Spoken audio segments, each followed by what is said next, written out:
The transgender student population coming out of McHenry West High School has been rising as the atmosphere of the world around them, opinions especially, have been improving. Back a decade ago, instances of LGBT people, students included, was nearly unheard of in a more closed-minded time in the United States history, with people such as Caitlyn Jenner coming out publicly, and a now more willing media coverage of transgender issues around the country. Students in schools, as well as adults well past the school age, have felt more secure in coming out and asking for different accommodations that may make them feel better. Although the acceptance of trans individuals is expanding in the right direction, there are also those who are trying to push the movement back a few steps. For example, the state of South Dakota passed an anti-bathroom bill limiting those who do not technically have the same anatomy, yet of the gender they wish to use the bathrooms or facilities of. So the controversy over what should be versus what should not be done is highly debated between who you talk to. With the recent controversies catching up to us even closer to home, like the Palatine School's confusion on what to do with the transgender female student who wanted to change in the facility that did not match her assigned gender, and did not accept the changing in separate facilities like she was offered, has brought the question to everyone's mind, what should be done? The arrangements currently for transgender students at McHenry West High School include separate bathrooms on the first and third floor, along with the nurse's office if needed on the second floor. These bathrooms have also been offered this year as changing facilities if they choose to use them. However, the school will have to take more steps forward.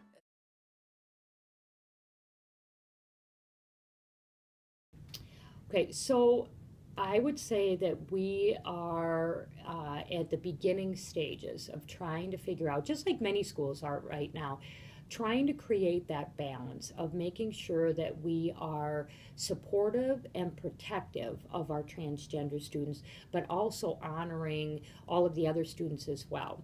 And so what we've been trying to do, we have some policies in place in the handbook that cover any sort of groups that might receive discrimination. And so transgender students are covered under those kinds of policies. But then some of the more unique things that come up to transgender students about locker rooms and restrooms, we've been trying to respond to that as we work with students. And so, for instance, last year we created one I would say gender neutral restroom down in the south entrance, and then recently now we're adding one, switching out a faculty restroom up on the third floor. And so trying to just sort of respond as students make requests of us or make us aware of situations. But then at the district level, we've also talked about how, what policy do we actually need? And I think that's where a lot of schools are right now, that attorneys are developing policies to fit schools to provide that support and protection. Mm-hmm.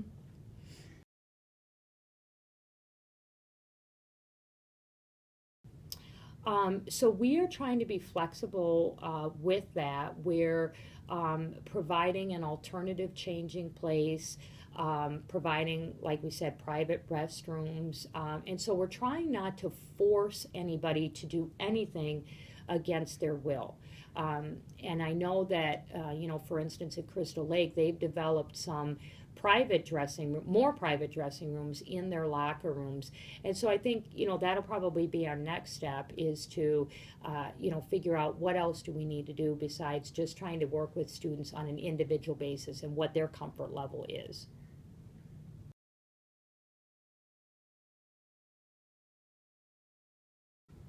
I think we'll have probably more specific language about harassment and bullying. Like I said again, transgender students are protected under our policy because it says something like sexual discrimination, but we're going to want to make sure that the language in our school policy probably specifically also cites transgender students as far as protecting them from harassment and bullying, which is different than just your standard bullying. They're more in a protected class. So I think the language will reflect that. I think there'll be policy language coming about the use of locker rooms and restrooms and so forth. I think that will be coming as well. Coming back to the Palatine School controversy, what happened to them is a prime example of a school unwilling to take the next step and are now stuck because of it. Due to them not working with the female student on the issue at hand, the school has found itself under controversy and is a place where, under law, they cannot deny her the right to change in the locker room that fits her gender identity without losing funding. McHenry can learn from Palatine's mistakes and build a stronger foundation between their transgender students by working with them and keeping the other students in the school informed on them.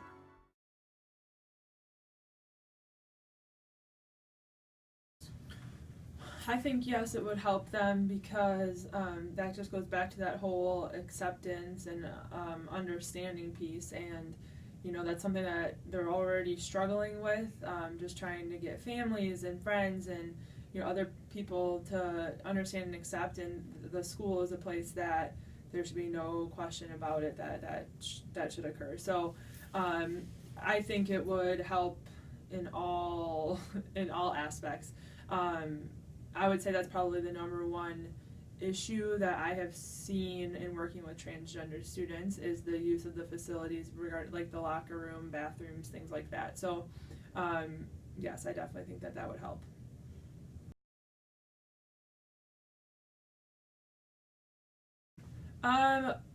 The arguments against the use of the facilities that I'm aware of, most are feelings of the other students being uncomfortable or feeling like threatened almost. However, there's been trainings recently that I've attended that has reiterated the fact that there are 0 cases of a transgender student using a facility of which they identify and being like an aggressor or an attacker or like the person who is causing an incident. There's 0 in the United States. So the fact that is a common thought is ludicrous, I think. The thought about other students feeling uncomfortable, I think that's something that would just have to be addressed as we move forward. But the way that the school is talking about addressing transgender students is having like a multi-stall facility so that there's stalled bathrooms everywhere, so there isn't that there's not as much opportunity, I guess, for other students to feel uncomfortable, if that makes sense.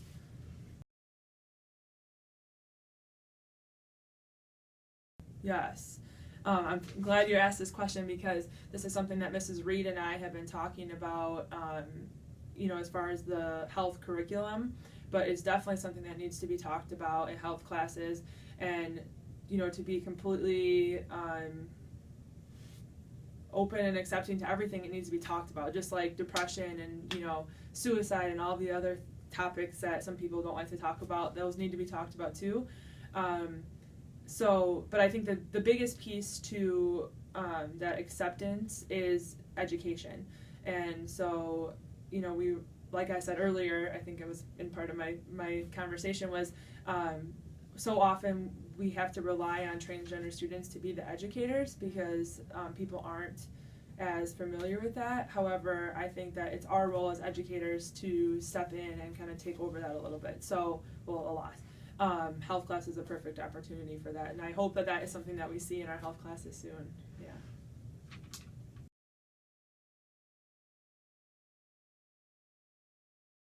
Yes, that's another area that we talked about recently too, was the separation of girls PE and boys PE, and to just have it again go with everything else, have it just be an all-inclusive PE. I think that will definitely help. There's less of that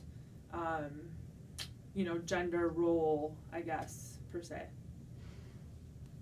When I went around and asked several random students whether they knew of the transgender students in the school, all the responses were reasonably positive. Yes, I know that there are transgender students in the school. Yes. Yeah, I'm very aware of it. I'm okay with it. They're like every other people. By having a strong connection with the transgender students in the school and having other students kept aware of their presence, a better school experience can be achieved for the transgender students as they go through 4 years of self-realizing confusion. With all the mental pressures transgender youth go through trying to be themselves, we should not outcast them and their feelings on the matter. The people at McHenry West High School have kept their support offered strong, with someone to talk to and a group to belong to, the Gay Straight Alliance Club.